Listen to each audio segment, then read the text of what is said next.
Hi നമസ്കാരം. എല്ലാ കുട്ടികൾക്കും ഒരിക്കൽ കൂടി അനൂസ് ഫുഡ് വേൾഡിലേക്ക് സ്വാഗതം. അപ്പോൾ നമ്മൾ ഇന്ന് നല്ലൊരു മുട്ടക്കറിയുടെ റെസിപ്പിയാണ് നോക്കാനായിട്ട് പോകുന്നത് കേട്ടോ. നല്ല ചൂട് ചോറിൻ്റെ കൂടെ കഴിക്കാൻ പറ്റിയ നല്ലൊരു മുട്ടക്കറിയുടെ റെസിപ്പിയാണ്. ഈ ഒരു കറി ഉണ്ടെങ്കിൽ നിങ്ങൾക്ക് തീർച്ചയായിട്ടും വേറെ കറികളുടെ ആവശ്യമൊന്നുമില്ല കേട്ടോ.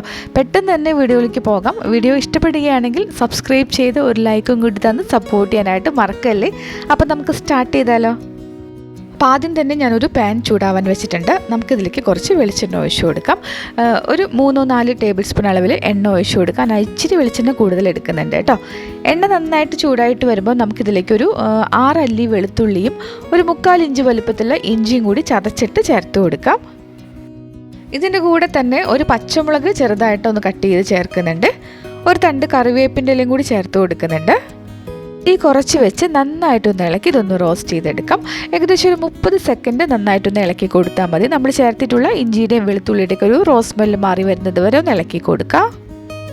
ഇനി നമുക്കിതിലേക്ക് സവാള ചേർത്ത് കൊടുക്കാം. ഞാനിവിടെ 3 മീഡിയം സൈസിലുള്ള സവാള വളരെ ചെറുതായിട്ട് കട്ട് ചെയ്താണ് ചേർത്ത് കൊടുത്തിട്ടുള്ളത്.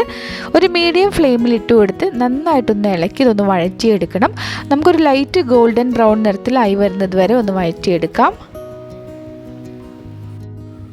അപ്പോൾ ഇതാ നമ്മുടെ സവാളയൊക്കെ ഒന്ന് വഴണ്ട് ഒരു ലൈറ്റ് ഗോൾഡൻ ബ്രൗൺ നിറത്തിലായിട്ടുണ്ട്. നമുക്കിതിലേക്ക് ഒരു 1/2 ടീസ്പൂൺ അളവിൽ മഞ്ഞൾപ്പൊടിയും കൂടി ചേർത്തിട്ട് നന്നായിട്ടൊന്ന് ഇളക്കി പൊടി ഒന്ന് മൂപ്പിച്ചെടുക്കാം. മഞ്ഞൾപ്പൊടി ഒന്ന് മൂത്ത് വരുമ്പോൾ നമുക്കിതിലേക്ക് തക്കാളി ചേർത്ത് കൊടുക്കാം. ഞാനിവിടെ മീഡിയം സൈസിലുള്ള നല്ല പഴുത്ത 2 തക്കാളി വളരെ ചെറുതായിട്ട് കട്ട് ചെയ്താണ് ചേർത്ത് കൊടുത്തിട്ടുള്ളത്. നന്നായിട്ടൊന്ന് ഇളക്കി ഇതൊന്ന് വഴറ്റിയെടുക്കണം. നല്ല സോഫ്റ്റായിട്ട് തക്കാളിയൊക്കെ നന്നായിട്ട് വെന്ത് വരണം. ആദ്യം നമുക്കിതുപോലെ ഒരു 2 മിനിറ്റ് തീ നന്നായിട്ട് കൂട്ടി വെച്ചിട്ട് ഒന്ന് ഇളക്കി കൊടുക്കാം. മൊത്തത്തിലൊന്ന് ചൂടായി കഴിഞ്ഞാൽ തീ നന്നായിട്ട് കുറച്ച് വെച്ച് അടച്ച് വെച്ച് ഒരു 5 മിനിറ്റ് ലോ ഫ്ലെയിമിലിട്ട് ഒന്ന് കുക്ക് ചെയ്തെടുക്കണം. അപ്പോൾ ഇടയ്ക്കൊക്കെ തുറന്ന് ഇളക്കി കൊടുക്കാനായിട്ട് വിട്ടു പോകരുത് കേട്ടോ. നമ്മളിപ്പം തക്കാളി അടച്ച് വെച്ച് ഒരു 5 മിനിറ്റ് ആയിട്ടുണ്ട്. ഇടയ്ക്ക് ഞാൻ തുറന്ന് ഇളക്കി കൊടുത്തിട്ടുണ്ടായിരുന്നു. തക്കാളിയൊക്കെ നല്ല സോഫ്റ്റായിട്ട് വെന്ത് വന്നിട്ടുണ്ട്. ആ തവി വെച്ചിട്ട് നന്നായിട്ടൊന്ന് ഉടച്ചു കൊടുക്കുക. ഇനി നമുക്കിതിലേക്ക് മസാലപ്പൊടികളൊക്കെ ചേർത്ത് കൊടുക്കാം. പൊടികൾ ചേർക്കാൻ നേരത്ത് ഇത് നന്നായിട്ടൊന്ന് കുറച്ചിട്ടേക്കാം, അല്ലെങ്കിൽ പൊടികൾ പെട്ടെന്ന് കരിഞ്ഞു പോകും. ആദ്യം തന്നെ ഞാനൊരു 2 ടേബിൾ സ്പൂൺ അളവിൽ കശ്മീരി മുളക് പൊടി ചേർത്ത് കൊടുത്തിട്ടുണ്ട്. കൂടെ തന്നെ 1 ടേബിൾ സ്പൂൺ മല്ലിപ്പൊടി ചേർത്തിട്ടുണ്ട്. 1/2 ടീസ്പൂൺ അളവിൽ കുരുമുളക് പൊടി ചേർക്കുന്നുണ്ട്. ഒരു 1/4 ടീസ്പൂൺ പെരിഞ്ജീരകത്തിൻ്റെ പൊടി ചേർക്കുന്നുണ്ട്. ഇതിൻ്റെ കൂടെ തന്നെ മീറ്റ് മസാലയോ അല്ലെങ്കിൽ ഗരം മസാല നിങ്ങളുടെ ഏതാണോ നിങ്ങളുടെ കയ്യിലുള്ളത് ഒരു ടീസ്പൂൺ അളവിൽ ചേർത്ത് കൊടുക്കുക. ഞാനിവിടെ മീറ്റ് മസാലപ്പൊടിയാണ് ചേർത്തിട്ടുള്ളത്.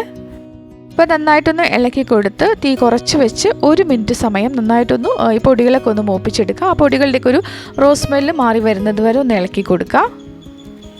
അപ്പം നല്ല ഡ്രൈ ആയിട്ടിരിക്കുന്നതുകൊണ്ട് ഞാനൊരു 1/4 കപ്പ് വെള്ളം ഒഴിച്ചു കൊടുക്കുന്നുണ്ട് കേട്ടോ. പൊടികൾ കരിഞ്ഞു പോവാതിരിക്കാൻ വേണ്ടിയാണ് 1/4 കപ്പ് വെള്ളം ഒഴിച്ചിട്ടുള്ളത്.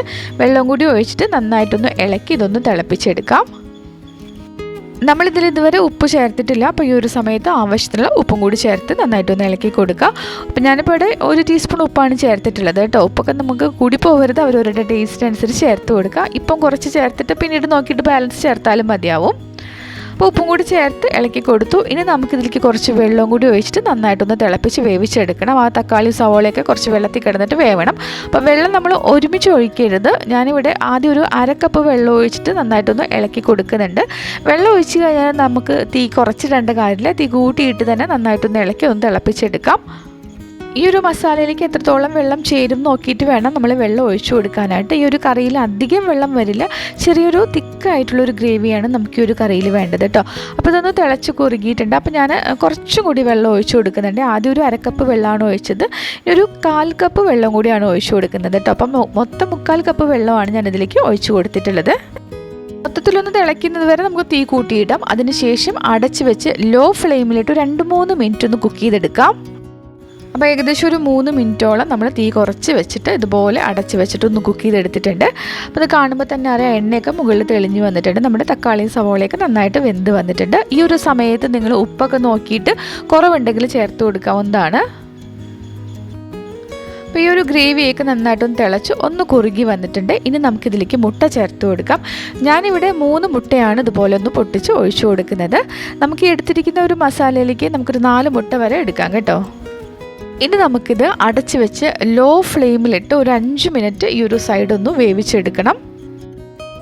അപ്പോൾ ഏകദേശം ഒരു 2 മിനിറ്റ് കഴിയുമ്പം ഇതുപോലെ ഒന്ന് തുറന്നിട്ട് നമ്മൾ ആ ഓരോ മുട്ടയുടെ മുകളിലോട്ട് ഒരല്പം ഉപ്പൊന്ന് വിതറി കൊടുക്കാം. ഇനി നമുക്ക് വീണ്ടും അടച്ച് വെച്ച് ഒരു 3 മിനിറ്റും കൂടി കുക്ക് ചെയ്യാം. അപ്പോൾ അതാ ഒരു 3 മിനിറ്റ് കൂടി കഴിഞ്ഞു. മൊത്തം ഒരു 5 മിനിറ്റ് ഒരു സൈഡ് നമ്മൾ വേവിച്ചെടുത്തു.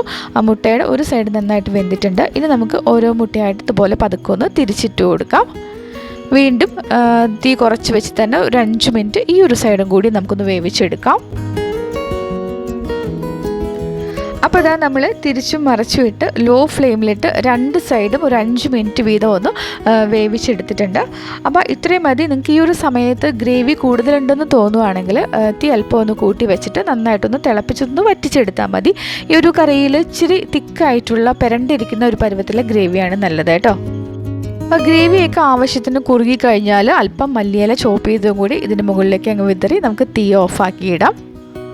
അപ്പോൾ ഇത്രയേ ഉള്ളൂ. നല്ല ചൂട് ചോറിൻ്റെ കൂടെ കഴിക്കാൻ പറ്റിയ നല്ലൊരു മുട്ടക്കറി ഇവിടെ റെഡി ആയിട്ടുണ്ട്. കൂട്ടുകാരെല്ലാവരും ഈ ഒരു രീതിയിലൊന്ന് ചെയ്തു നോക്കാം. തീർച്ചയായിട്ടും എല്ലാവർക്കും ഇഷ്ടപ്പെടുമെന്ന് കരുതുകയാണ്.